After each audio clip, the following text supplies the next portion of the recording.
Well guys, we got a 63 L8 here that's been sitting for years. Who knows how long? Years, I'll just say.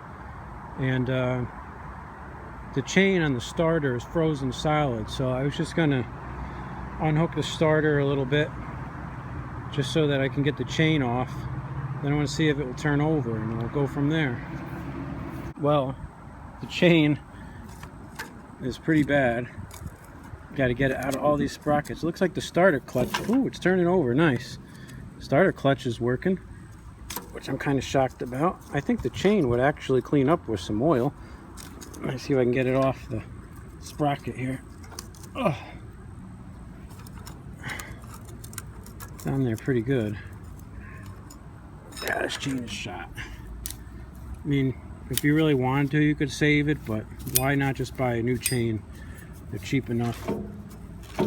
Of course, somebody took the normal dowel pin out of here and put in this stupid bolt. I don't know what's up with that, but I'm not sure that my starter strap's going to grip on that, so I might be a little out of luck with that. But let's see if the motor will turn over a whole revolution and if we can hear the thing impulse on the mag.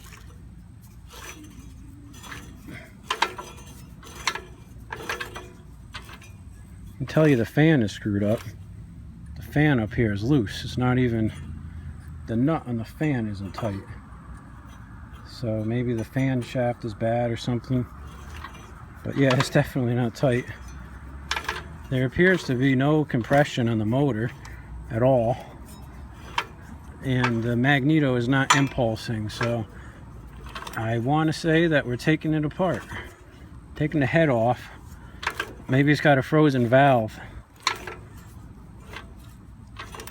Yeah, she's got a zero compression. So we'll pull the head and see if we can break the head bolts off. Yep. We got the hood propped up here, and typical old head, all rusty and nasty. And I got some PB here that I'm going to try to get in these bolt holes. I'm going to take the, this cooling fin off here before I do anything else. So let me see if it will even come off. Oh yeah, that's good. You never know what's going to happen with these head bolts. It's a hit or miss type of situation, that's for sure. That one's good. See about this one here. Yep, that one's good. I think they only get tightened to like 20 foot-pounds, so at least the good news is that they don't have to be that tight. But once I take these two off, it should expose the bolts that are in the back here. Maybe make it a little bit simpler. Just make sure when you take them off that you don't lose these little spacers in here. Then they've done that. I'll take that one off. Take this one off. Oh, it looks like someone put some Never Sees on there. My kind of guy. That's what I'd like to do too. Alright, so that being said, I'm going to still spray them all. Yeah. But if they never sees them all, hopefully, just hopefully, we'll get lucky here and they'll all come out. Yeah, that's tight. I'm not going to go any farther. I'm going to let this PB work for a while.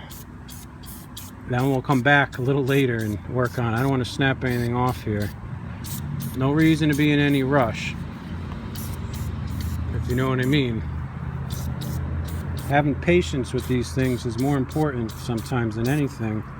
If you snap off a head bolt in there, you're fucked. So let that sit for a while. Maybe while that's working, we'll take the mag off and check that out. And I bet a valve is hung up. I just know it. So we'll see. Now, some guys have asked how you time this Magneto when you take it off. And what I do is, over on the back here, you got the impulse mechanism, where the timing mark rather, where the impulse hits.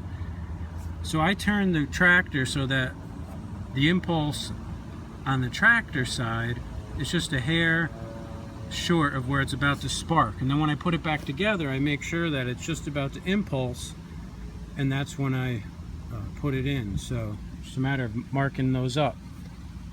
I just got to take off this kill switch wire here, and then I'll have it out. So I got the mag off, and of course the minute I took it off I turned it and the impulse worked.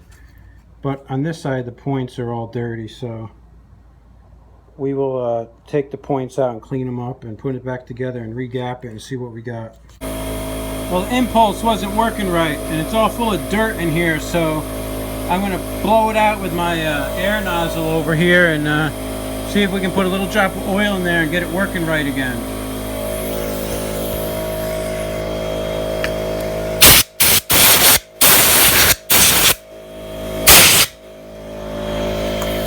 Alright, I cleaned it out, put a drop of oil in there. The impulse works on every turn, so we'll put it back together and see if we got some spark. Well, I got the plug out, and it's got this old school Champion W89D. And I already tried to check the spark and freaking zapped myself. It's working. There you go. I don't know if you can see it.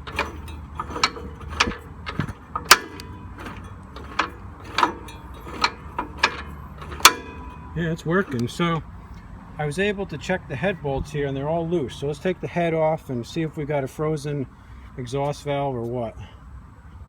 Okay, I got all the bolts loose. See the moment of truth here. So actually the cylinder doesn't look too bad inside. All kinds of shit in there though. I'm gonna get that out. Oh, okay, the valves are working. So how come we had no compression is the question. Look at all this junk in here. We got to clean this out. I'll bring that air nozzle over here and we'll blow it all off. I guess it's conceivable that the head gasket could be blown, and that's why I had no compression. In fact, look how thin it is over here in this spot. But interesting. It's all full of PB blaster from my spark plug hole soaking. So what I'm going to do is blow that off, and let's see if we can see this fan here. What's going on with this freaking fan? It looks like it's stripped out where it goes around the bolt there. So the fan itself is just loose. So anyways, let me blow this off and we'll see if we can put it back together and see what's going on with the compression.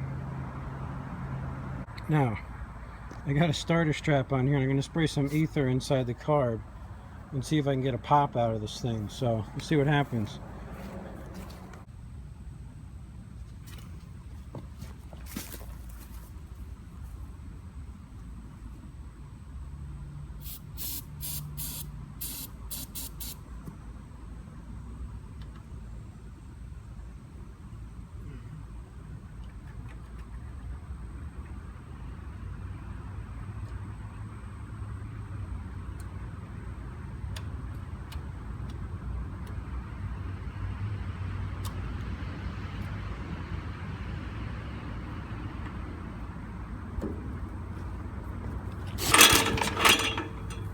Stupid fan is clanking all over the place. That's going to be a problem for sure.